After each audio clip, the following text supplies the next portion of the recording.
Yes. Good evening, everyone. My name is Krishna, and I am part of the marketing team at MedGenome. I would like to thank everyone of you for taking out time and joining us today for this session on Parkinson's disease, unraveling the genetic insights and application in clinical practice. Today, we have Dr. Prashant LK and Dr. Kuldeep Sethi as our moderator, and Dr. Jacky Ganguly as the speaker of this webinar. Dr. Jacky Ganguly is Parkinson's disease and movement disorder specialist at Institute of Neuroscience, Kolkata. He has also done his fellowship in Parkinson's disease and movement disorder under Professor Mandar Jog at the prestigious London Health Sciences Centre, University of Western Ontario, Canada. Dr. Ganguly is interested in clinical research and clinical genetics in movement disorders. He has published many national and international peer-reviewed journals. With this, I would request everyone to keep their type their questions in the chat box, and we would take them at the end of the session. And I would request Dr. Kuldeep Sethi to initiate this webinar proceeding. Thank you so much, sir. So, good evening, everyone. So, at the outset, I think genetics in Parkinson's disease has a lot of relevance this day. Every patient who comes to the OPD these days, they have the first question they ask is, why did I get Parkinson's disease? And literally, we don't have answer. We just beat around the bush and we don't have answer. Neither can we say it is genetic, nor we can say it's not genetic. So it's the etiology of these neurodegenerative disorders is still a very much like unworked up area. So I think there is role. Definitely, we don't find any common risk factors in all of these patients. So that means that we are actually missing the plot somewhere. So there is definitely more role for more detailed analysis and a different way of looking up at these diseases. And definitely it will go a long way in our clinical practice, at least in the near future, I think so. So in this context, it is very important to know about what is the current scenario and be abreast the latest updates in the genetics in Parkinson's disease to know where we are and what to expect in near future. So I think Dr. Jacky, there's no other person better than Dr. Jacky to talk about this. He's very much interested in genetic workup of movement disorder cases. He's very keen in publishing, and he's very keenly involved in all the movement disorder society programs, conducts a lot of quizzes, and he has participated in a lot of debates, gives a lot of lectures, and he's the budding star of MDSI. And so it's all over to now Jacky now to can take this session forward. Thank you so much, Dr. Kuldeep. Thank you. So as he mentioned rightly, let's discuss and let's approach Parkinson's disease in a clinical spectrum from a genetic perspective. So I will like to share my screen. Yes, that's visible, sir. Yeah. Yes. Perfectly fine. Okay. So let's start to first see the genetic landscape of Parkinson's disease. In the genetic landscape, in one side, we have some rare variants, but their effect on Parkinson's develop is very significant. So they are pathogenic variants. All those are Parkin, PINK1, DJ1 on one side, Ply2G6, VPS35. You can see those red marks. Those are rare variants, but they have a large effect size. On the other hand, those blue ones, they are a very large number. They are very common. Those variants are very common, and mostly they have been found through Jiva studies. But their risk of development of Parkinson's disease individually is low. Now, in the polygenic risk score, we'll discuss a little bit at the latter. Maybe we will see the difference, but individually, they are not that potent to cause Parkinson's disease as compared to the left ones, those red ones. And in between, those are not that rare, a bit uncommon, and have medium effect size where we have this LRRK2 and GBA. So this is a gross landscape of Parkinson's disease to begin with. Now, as we were discussing, there will be some genes, those are having high penetrance, like those synuclein, VPS35, Parkin, PINK1, DJ1. So it's very hard to remember all these things from a clinical side, like how to approach it clinically and what to suspect and when to suspect. And on the right side, we are seeing that the pathogenesis is also different. In some, they are linked with the autophagosome lysosome pathway. In some, they are linked with the mitochondrial pathway, some into synaptic pathway, so mitochondrial pathway, and so on, so on. So these are high penetrance variants. On the other side, we have some variable penetrance, those two, LRRK2 and GBA. And the last one is associated with PD, but unlikely to be pathogenic. Those we will discuss. Now, this is impossible to remember as a whole. Particular, is there any clinical clue? That's all we want to know. To think, okay, this may be this genetic variant, and what's the importance of knowing that thing? So we'll start with those monogenic form of Parkinson's disease with Mendelian inheritance. These two papers published back to back in Frontiers. These, I would like the readers who are interested can go through those. And very nicely, they have described this approach of monogenic Parkinson's disease from a clinical side. Now, this is from MD's systematic review, where we are seeing that if we see that age variation, some there we are finding in very early onset, juvenile onset PD. So here we will approach it in that way. Juvenile onset PD, we will call it up to 20.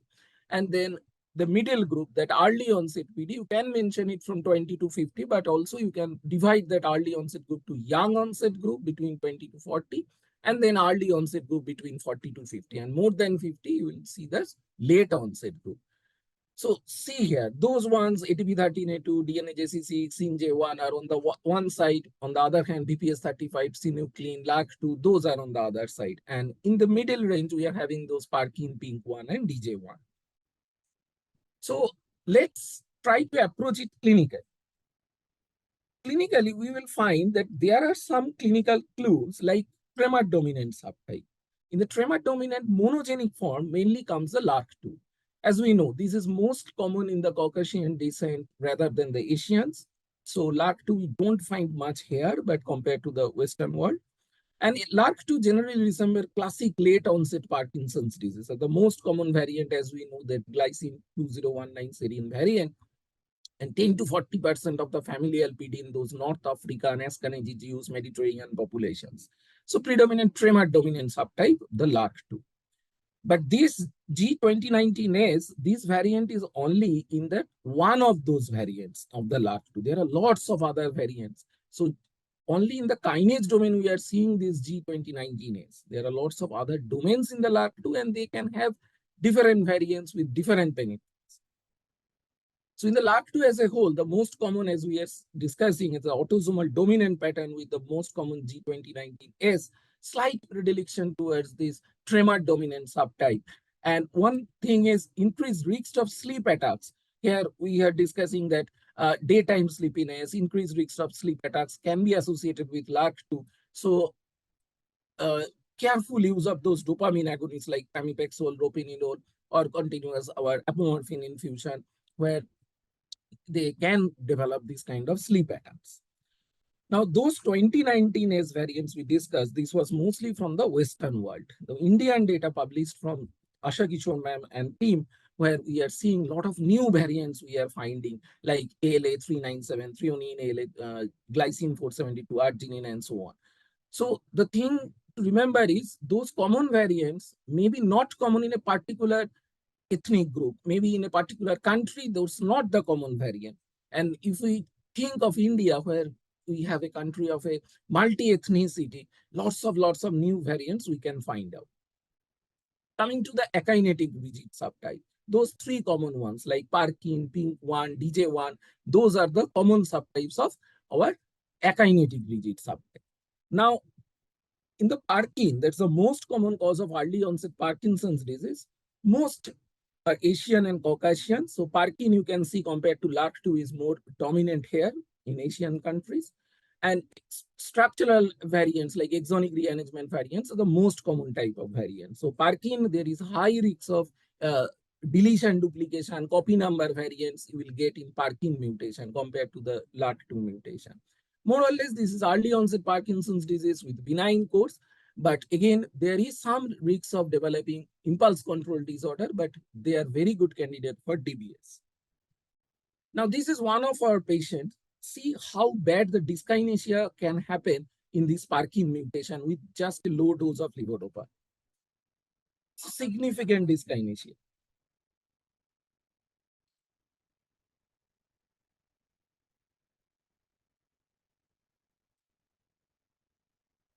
So he takes half tablet, took one tablet, just increase of half created so bad dyskinesia. So when you find this kind of dyskinesia, don't forget our Parkin mutation. And as we discussed, for this Parkin, there are a lot of deletion duplication mutation you can find. So not only whole exome sequencing because they can miss it. So better to go for exome sequencing with MLPA so that you don't miss deletion duplications for Parkin. Now, there are some other phenotypes, very interesting phenotypes of Parkin. Like, see, this man presented with mainly paroxysmal exercise-induced dystonia in the lower limb. So you will think maybe he is having foot drop, but it's not. It's dystonia after doing gym for a while. See, you will think of high steepage gait. So that can be a presentation of Parkin mutation to begin with. And that's some interesting phenomenon here. Two papers have come recently where dystonia is there.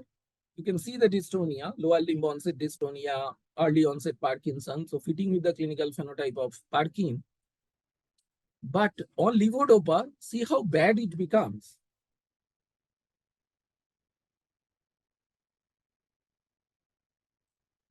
So another one, if we can see, dystonia is there. Now in the on phase C.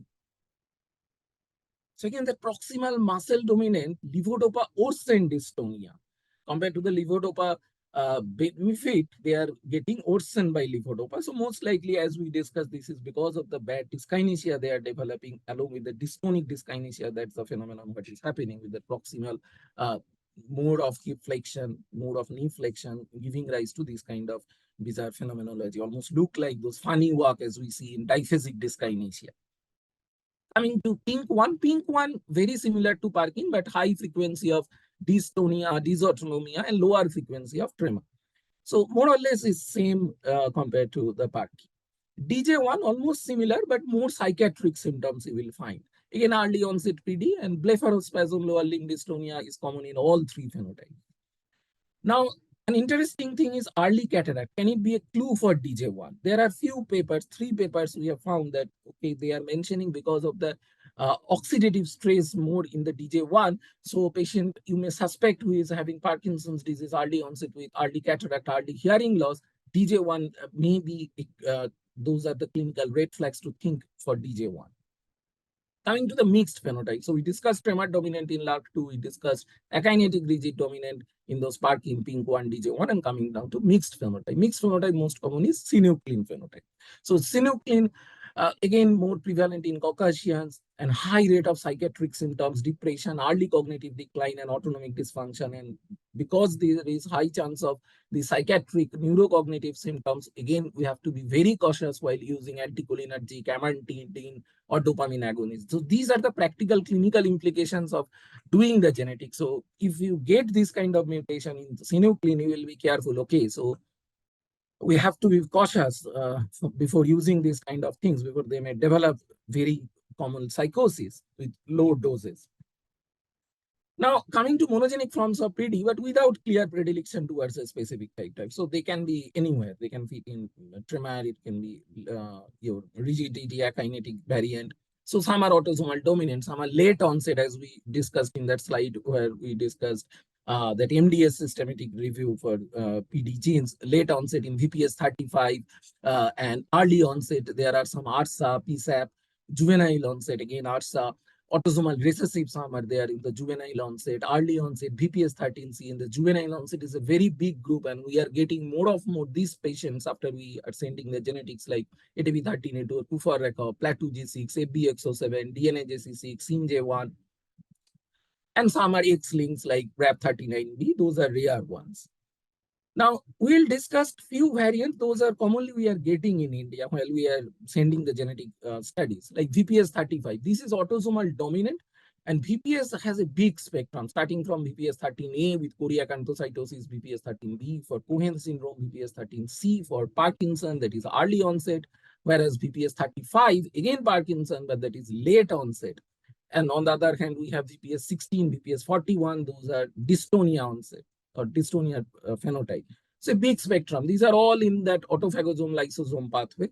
So phenotype resemble classic PD with late onset phenotype, that is BPS 35. BPS 13C, on the other hand, is more of in the middle group, more of early onset Parkinson's disease phenotype.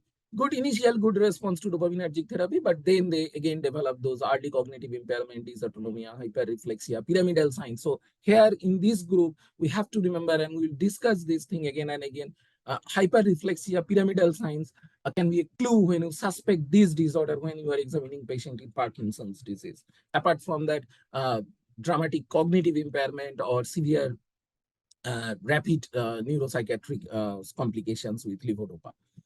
DNAJC6, again, autosomal recessive mutation. It has a broad variable kind of age of onset, but pallidopyramidal syndrome. Again, pyramidal signs you can find in DNAJC6. And as we discussed, similar to BPS 13C, here also you will find some treatment-induced psychosis, hallucination.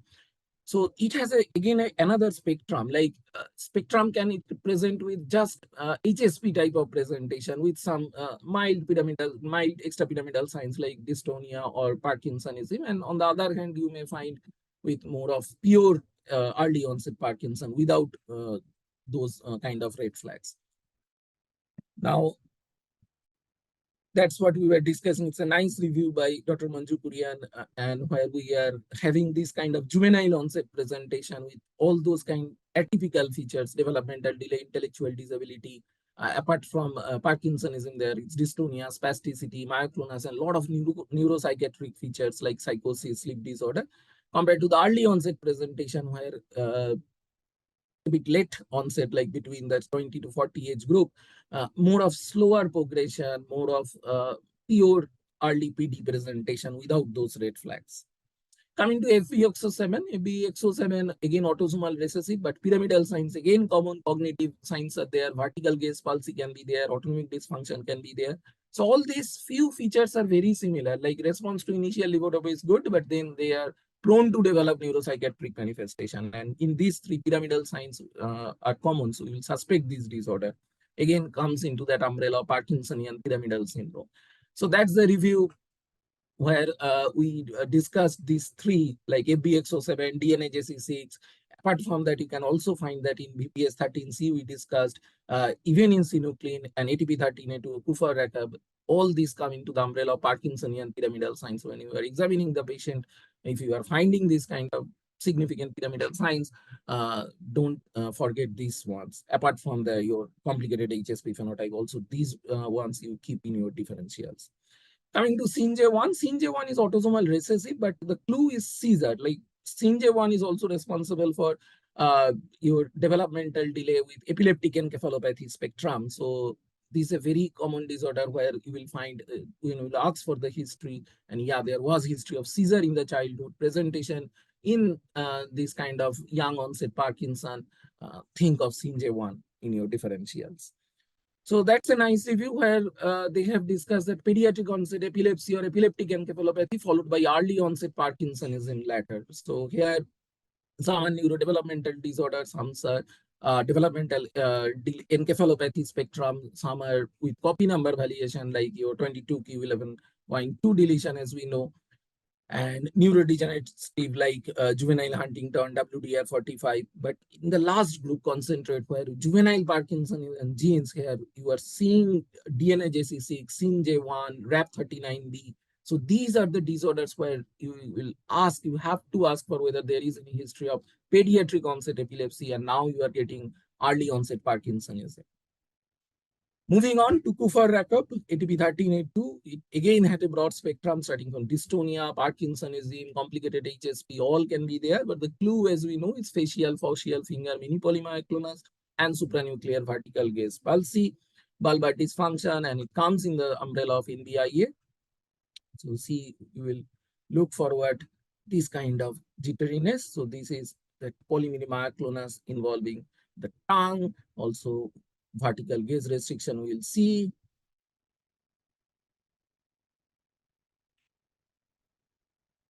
So horizontal relatively preserved, and there is Parkinsonism.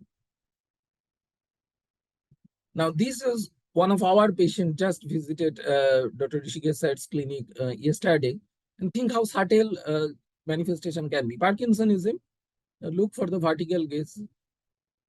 See, so much multi-steps occurred. And see little bit of this kind of myoclonic movements in the tongue. Very subtle. But apart from Parkinsonism, there is also ataxia. So you may think it of an MSA, but it came ATP13A2. And there are ataxic variant of Kufarakov syndrome described previously as well. So remember, one gene can present with a various phenotypes. Even Parkinsonism, keep it in column. Different types of association, different types of red flag can be associated with Parkinsonism in a similar gene because of the different variants.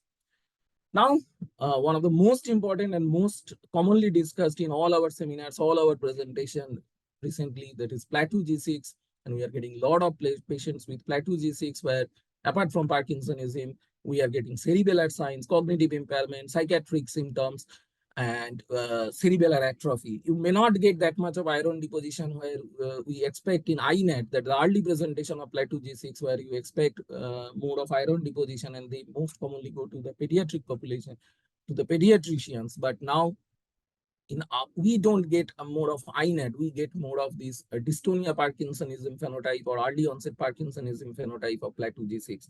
So just concentrate on those red boxes. Again, telltale dyskinesia, as we saw in Parkin mutation, plateau G6, very low dose, and they are developing dyskinesia. That's a common mutation on the Asian. We are getting this, that 2222G2A mutation, very prevalent in Asians and India as well. Psychiatric issues can be a presentation, and it can develop precipitate soon after pregnancy. So patients can be admitted in your gynae ward, in your psychiatry ward, and you get a call and they may think that, okay, this is postpartum blues. So after pregnancy having some psychiatric symptoms, but it's not. So ask for those disorders, think for those subtle signs, examine them. So you may find little bit of ataxia, little bit of Parkinsonism and dystonia. Don't miss plateau G6. And as we know, if you give levodopa, they may develop lower facial dystonic dyskinesia similar to MSA. So see this video. This was before giving levodopa. And after taking levodopa, see this lower facial dystonic dyskinesia. That's the clinical clue when you think of plateau G6. This lower facial dystonic dyskinesia will not get in Parkin. Now, this was one of our patients, 24-year young female patient with gait imbalance, stiffness in limbs, progressive ataxia, Parkinsonism, fearfulness, depression, so some psychiatric manifestation. And you can see the onset was in 3rd month of gestation. So link with this pregnancy is very important in plateau G6. So first see the video. That was the initial presentation.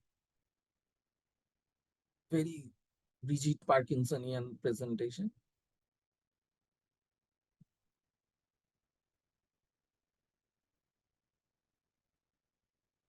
Fascination happening. Now with levodopa, she showed initially excellent response.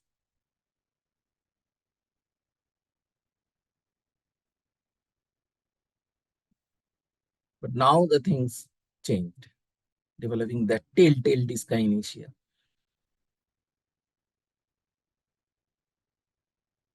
Very bad, troublesome dyskinesia. So we had to go for DBS and see before DBS programming, that was the bad dyskinesia.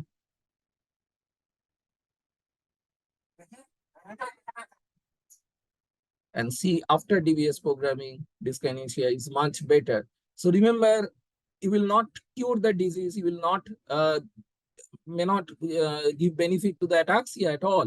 But you have to counsel that, okay, these are the symptoms, those will improve, like your dyskinesia will improve, you may walk better, but still ataxia will be there. So some gait imbalance will persist. So counsel, we have to counsel properly before taking up these patients for ST and DBS. But also you can go for GPI DBS as well. But think how bad that Parkinsonism was initially. So better to go for ST and DBS, but counsel.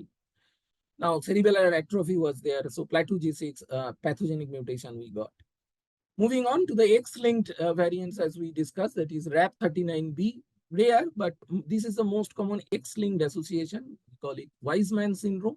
with intellectual disability, with macrocephaly and early onset Parkinsonism. So early onset Parkinsonism with intellectual disability and macrocephaly, think of RAP39B. They may present initially with akinetic rigid Parkinsonism, but with some history of postural tremor long-standing. So you may think of this as a benign tremulous Parkinsonism, BTP kind of presentation, long-standing postural tremor and then developing Parkinsonism.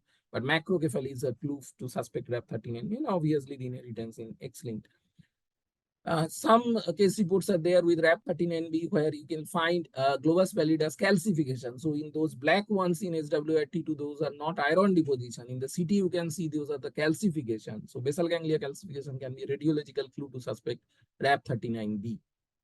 So this is a nice review where all the X-linked Parkinsonism, not only Parkinson's disease, will come where your XDP will be there, FX stas will be there, BPAN in our NBI spectrum, Fabry, Weisman, as we discussed, MECP2, phosphoglycerate kinase, and X-linked Parkinsonism, Parkinson's disease with spasticity will be there. So you may suspect, okay, there is your XDP, how XDP is coming here in Parkinsonism. We'll see a video soon. So there are some other genetic risk factors or genetic disorders associated with Parkinsonism, like mitochondrial disorder. We'll not go through in details, but keep in your differentials when we discuss this kind of genetic links with Parkinsonism, like mitochondrial, all those, your Paul G, Twinkle, coming to the Niemann-Pick, Chidiac-Higashi, AT can present with dystonia, Parkinsonism presentation, sabotendinous xanthomatosis may present like this. Dystonia Parkinson is a very big group. We'll see a nice review just few slides later. But Parkin, GCA spectrum, PRKRA, rapid onset dystonia Parkinsonism in ATP13A2 are again TAF1, as we are discussing in Filipinos. Don't miss this TAF1 for even dystonia Parkinsonism. So see this X-linked, but it is in Oman. Now, we suspected this one also in one of our patients in Canada while we were doing our fellowship. This Lubac, your X-linked dystonia Parkinsonism, Lubac DYT3 in male, commonly they present with more of dystonia, very bad dystonia with orolingual involvement. But in female, it can present with a lot of freezing of gait and akinetic rigid type of Parkinsonism. So hopefully this will open. Yeah. So let's see this video. So we'll move it forward. Now see the video.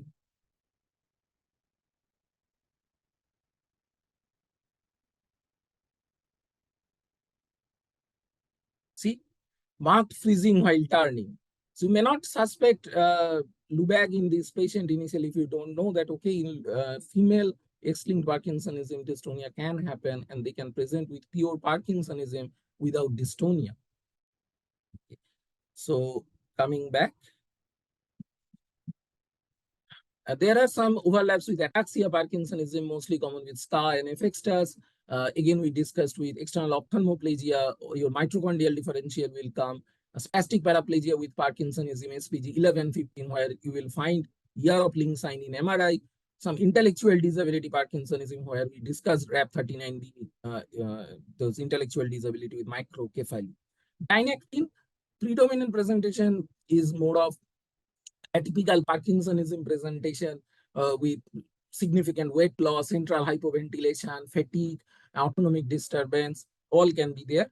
But atypical feature, PSP-like presentation with supranuclear gaze palsy can be seen in dynactin and even FTD phenotype. So more of tauopathy phenotype we will find in dynactin. And some can be good response to levodopa. So tauopathy phenotype, some variable response to levodopa with a lot of significant recent weight loss and history of central hypoventilation. You will suspect dynactin as well. So all these disorders we grossly discussed, will not go through in details, but let's concentrate on this chart where dementia, you are thinking of synuclein, GBA, BPS13C, and all those ones we discussed like DNAJC6, SINJ1, ATP13A2, psychiatric symptoms, very common in synuclein, plateau G6, we discussed FBXO7, DNAJC6, intellectual disability, RAP39B, you have to keep Oculomotor abnormality, again in Kufa, ATP13A2 can be seen in Plateau G6. SINJ1 dystonia we'll discuss. Ataxia, we saw it in Plateau G6. Seizure, as we discussed in SINJ1, where there is overlap with epileptic encephalopathy. Pyramidal signs, so all these of pyramidal syndrome, or you can mention it as pyramidal Parkinsonian symptoms, whatever. So synuclein, BPS13C, ATP13A2, Plateau G6, DNA J6, all will come in your differentials when we'll find that. Macrocephaly, common in RAP39B with X-linked, mini polymyoclonus involving your fingers, your tongue. So ATP13A2 or Kufa-racket. So this is a spectrum of Parkinsonism dystonia, where in the early you will think of this monoamine transport disorder, where oculogyric crisis is a clue. ATP1A3 will think of PRKRA can be early presentation, or DIT16. In the middle age group, we will keep Plateau G6, ATP1A3, BPS13A2. Actually, this is renamed now BPS13C. And also 22q deletion, Niemann peak, CTX, all will come in your middle age group of dystonia Parkinsonism, and late age, as we know, mode of tauopathy, FTD, CBS, those C9 or those will come. And MRI will be a clue, like brain iron accumulation. We'll think of NBIA, calcium deposition, like far spectrum, where ACL28 PDGRF, all those will come. T1 hyperintensity, don't miss manganese, SLC3810 or SLC39A14. Basal ganglia, T2 hyperintensity in Wilson, VAC14, those will come. Thin corpus callosum, obviously complicated HSP spectrum. Leukodystrophy, you will think of CSF1R, Pollard3A, those hypomyelinating leukodystrophies. Cerebellar atrophy in SCA, lay-like phenotype in amino aciduria, organic aciduria, or bilateral dentate T1 hypointensity in CTX. So this is the gross spectrum of dystonia Parkinsonism, where genetics, before sending genetics, you will suspect, and when the genetics come, you will find that correlation with how the phenotype changes. So sometimes we get heterozygous mutation, autosomal recessive Parkinson's genes, and you may find, okay, it's Parkin or PINK1, but this is autosomal recessive, but they are developing Parkinson's disease with heterozygous states. So why this is happening? So most likely there is another hidden pathogenic variant that we discussed. You may miss with whole exome sequencing. So definitely we should go for MLPA to find that whether you are missing some deletion, duplication, copy number variation, or there is multifactorial risk. So these two papers have mentioned this with monoallelic Parkin mutation and Parkinson risk, but again, monoallelic PINK1 mutation with maybe dominant negative effect. But those are all hypotheses, and this is a controversy, but you may find this kind of genetic report while you are in the clinic. Now, moving on to genetic risk factors associated with symptomatology. So symptomatology, first common is that akinetic rigid or gait difficulty subtype risk factor, that is GBA, as we all know, heterozygous variant, because homozygous pathogenic variant, those will lead to botchers. But here heterozygous variant, most common is that N370S, prevalent in Ashkenazi Jews. Initial penetrance is low, but as the age increases, penetrance becomes high. And apart from GBA, MAPT is also, you will find in that category with genetic risk factor for akinetic rigid Parkinsonism. Now, if you see that chart in the GBA on the right side, you will see that, okay, GBS is discouraged. Generally, the concept was like that only, and cautious use of anticholinergic dopamine agonists, because as you can understand, there is significant risk of developing neuropsychiatric symptoms. But the concept is changing. We'll see it. So here, see the cognitive decline following bilateral ST and DBS. On the one side, you are getting very good result, like Parkin and LRRK2. On the other hand, you are getting that GBA mutation carriers where you may not get a good result. But the important thing is not only the gene that is important, it's also the type of mutation. So both which gene you are dealing with in Parkinson's disease, and what's the type of mutation, what's the type of variant you are seeing.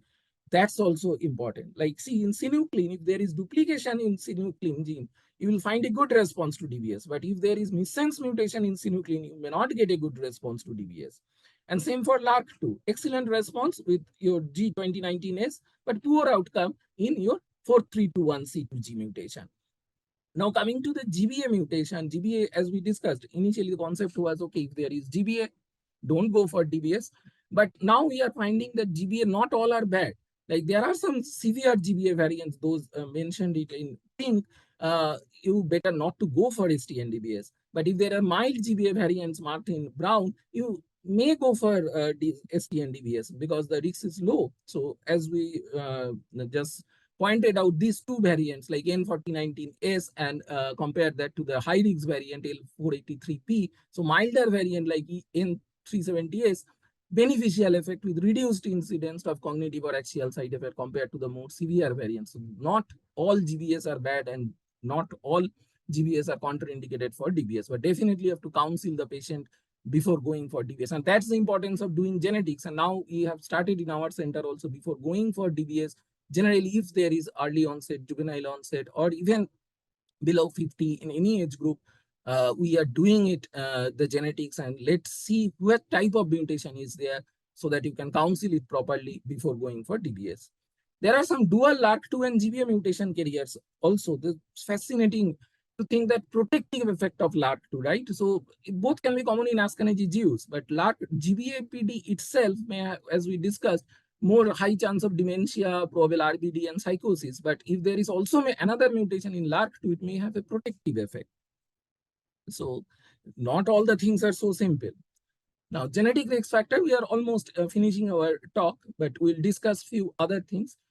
Genetic risk factors for complications of the levodopa. We saw Parkinson, how bad dyskinesia that man developed. We saw plateaugenesis, that girl developed very bad dyskinesia, and we remember that lower facial dystonic dyskinesia, but plateaugenesis. But there are some other mutations like MAO-B, SLC6A3, MTHFR, DRT. Those will determine actually how your response to treatment will be. You may have, like before, who knows, same mutation, same dose you are giving to different patients, and they are developing some different outcomes. Like some patients in the same dose may develop severe bad dyskinesia, but on another patient with the same gene may not develop that kind of dyskinesia, maybe seeing a good response. So why this is happening? So we don't do it regularly, but if you do, this is one of the hypotheses. You can explain it because of the variation in their COMT, variation in their MAO-B, or DRT, SLC6A3, MTHFR. You can have variable response to your levodopa therapy with variable dyskinesia, variable fluctuating off. So some genetic risk factor for cognitive decline, we already discussed GBA. There are some others like ApoE and MTHFR. These three are commonly linked with genetic risk factor for cognitive decline. Some impulse control disorder, DRD, 1, 2, 3, and DDC, green to be some other genes. Studies are less, so we need more trials on this.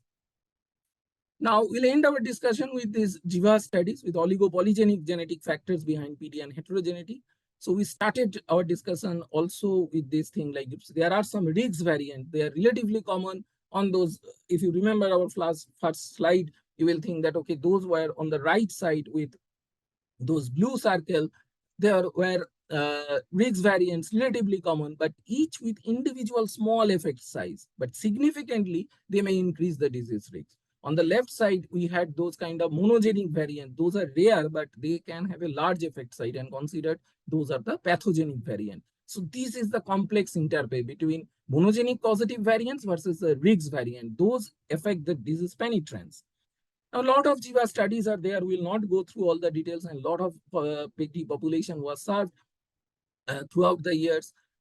One, two things we will mention, that is the recent trial from GP2 where GBA1 single nucleotide polymorphism has been found in the African ethnicity because of this JIVA study, and that's how important JIVA study is. You can find some new single nucleotide polymorphism. People before that may not know that GBA1 is that risk factor for this African ethnicity. And coming to this paper, this is from Dr. Andrews and Dr. Prashant sir as well, in Indian data with multiple centers from India, genetic risk factor for juvenile, young, early Parkinson. So synuclein is there. Synuclein single nucleotide polymorphism is exactly same as the synuclein SNP that was found in European population. Same RS35618 variant, and also in newer ones like CCD, C85A. This was not known that can be a risk factor for development of Parkinson's disease. So that's how important JIVA studies are.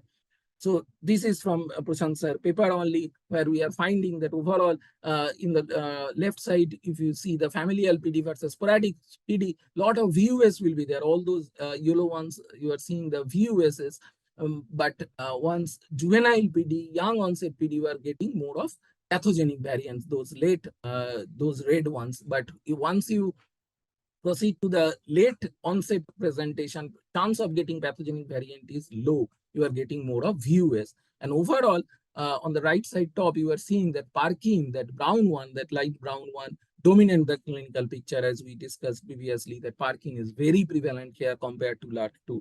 And if you see the risk, top one is same GBA.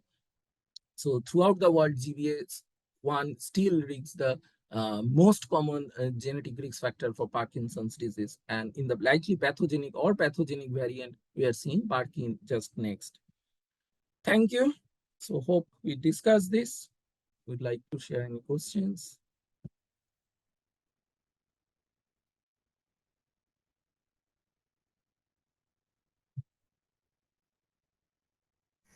Thank you so much for sir for this wonderful presentation. And Dr. Kuldeep Sethi is there now. Yes, sir.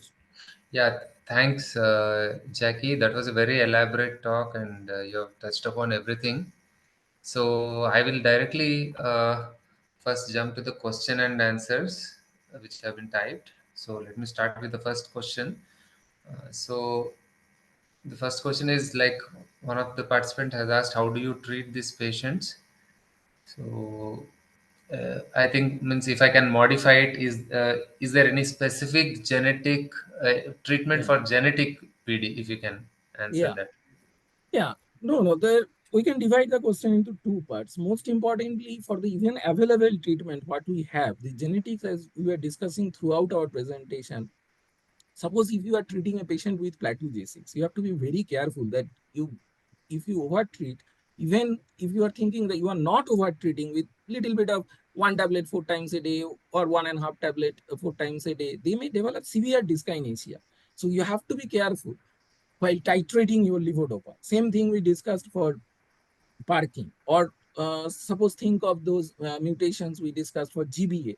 For GBA, when there is high chance of developing your cognitive dysfunction. Suppose for your synuclein, same thing for your DNAJC6, FBXO7. Those are very common to develop neuropsychiatric manifestation with low dose of levodopa. So you have to be very careful on that. So it does not mean, okay, we are not yet in that age group where we will find that individualized treatment for Parkinson's disease. Definitely that's not right now. We don't have that thing. But even what we have, if we titrate them properly, we have a lot of kind of scope to treat them better. As we discussed, suppose if you can't randomly take a patient for DBS, you have to think that, okay, this patient, young onset PD, patient developing dyskinesia, okay, we'll jump on to go for DBS, but maybe that's a bad variant of LAT2 or bad variant of GBA, vice versa. We have to counsel that, no, even you fit for the criteria, this is the problem and you should not go for DBS. On the other hand, even those milder variants of GBA, you can discuss, yeah, you have that GBA mutation, but as your variant is the milder variant, so chance of developing neuropsychiatric symptoms are less, so you can go for DBS. I think that's the way right now we have to approach rather than going for more of individualized treatment. Yeah, I think rightly said. So, going to the next question, I think connected to this seminar, I think we have only one question. So that is, can any of these mutations be connected to ALS? Yeah, we discussed that thing, no? That tauopathy spectrum presentation and FTD phenotype presentation. In dynactin, we discussed this. Dynactin, PSP, ALS, and dynactin mutation have also been found in some of those motor neuron disease phenotypes. So don't think it's properly just like ALS. Think it as a cross spectrum. Think it as a motor neuron disease spectrum. Think it as a tauopathy spectrum. Think it as this PD spectrum. So they are interlinked. So there are some mutations where you will find, okay, that variant may be found, okay, also in motor neuron disease, and also you are finding complicated HSP, also you are finding Parkinson's disease. But that does not change your criteria, and that does not mean that all these patients will develop motor neuron disease, or all those patients of dynactin mutation definitely will have tauopathy presentation. It varies. It depends on the penetrance. It depends on the expressivity of, and it definitely depends on which variant you are dealing with. Thank you, Jacky. I think for the want of time, I think if I can take one more question. Yeah. So, is there, just to keep it a little bit broad spectrum, is there any role of alternative medicine in PD? If yes, which kind of medicine can we go specifically? Yeah. To be honest, I don't use any alternative medicine. The thing is, there are different studies, and the jingo biloba, a lot of hype is there. People are saying, and there are a lot of things with some alternative medications. People after 1 hour they are coming. But mucunapuri and suppies, when I was doing in Canada, we found one patient. They said, okay, I will not take levodopa at all. I will take only mucunapuri. So they were determined to take that only because it is available. But what happened? Within first 6 months, they were good. But after 6 months, started to present with so bad rigid bradykinetic Parkinsonism. So quality of life matters. So as we always discuss, the journey where you start from point A to point B, how you are going to point A to point B, that matters. If you go for DBS, that's the same thing. If you go for the proper treatment, therapeutic management of Parkinson's, it is the same thing. Now, if you ask me, okay, if with some additional alternative medication with levodopa, I think we should not. Yeah. I think with that, I think there are a lot of some personalized questions. I think we can, with the help of the host, I think we can. Some of them are not connected to this topic, but I think we can, with the help of the host, I think we can try to address them after this session. Um, so I think overall, just to summarize what Dr. Jacky has told is that I think definitely genetics. What Jacky has told is that definitely genetics has a role, even though we don't have genetic treatment. Definitely, it has a role in fine tuning our clinical judgment, which otherwise we would have gone purely by trial and error in these patients. But I think genetics give us a sort of at least a partial predictability, and it helps us to choose patients better, especially when it comes to advanced therapies like DBS, where there is no question of turning back. Once it's done, it's done. I think definitely there is a role, though majority of the patients we may get genetic test negative, but it definitely in a small subset where we get it positive, I think it definitely has a role. So I thank Jacky for this very, very illustrative talk, and Thank you. I Thank you. yeah, I thank the host also for arranging this, and uh, over to the host. Thank you so much, sir, for your time and giving time today and being here. The session was purely enlightening, and I'm sure it would have helped a lot many of us. And if anyone has any question, they can reach out to me and at diagnostic@medgenome.com, and we would answer their, not try to get those questions answered. In other case, I think Dr. Kuldeep sir and Dr. Jacky sir details are online. If they want to consult them personally, they can do a simple Google search to reach out to them. And yes, sir, thank you so much again, sir, for your time and being here today. Thank Thank you. Thank you Bye. so much, sir. you. Bye. Bye. Bye. Thank you.